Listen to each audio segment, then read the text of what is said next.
One of the things that decision sciences have taught us over the past few decades is that decision making is difficult. So the more complex and challenging the decision task, the more we tend to rely on shortcuts or rules of thumb. Or as Daniel Kahneman might say, the more we're faced with questions so complex we can't answer them, the more readily we'll seek simpler questions that we can answer, without noticing that we're doing so, of course. Now, these so-called decision-making heuristics are not wrong necessarily.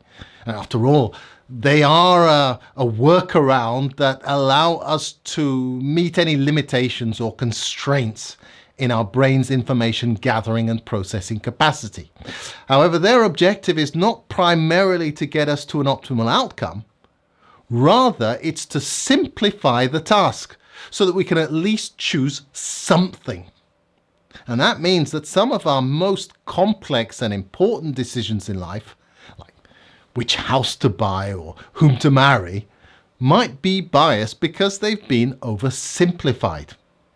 So what about the retirement decision, at least for those who have the choice? Is that biased too? Now, we looked at some of the questions that future retirees might ask themselves and examine some common responses for potential bias.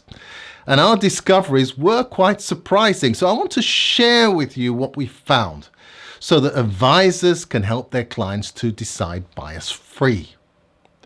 These are some of the popular questions like, when should I retire? Will I be happy in retirement? How long will I live? And what was the first one again? That was a little bit tongue-in-cheek, but yes, when we get older, there are other factors that come into play that influence our decision-making apart from heuristics. So we examine those too.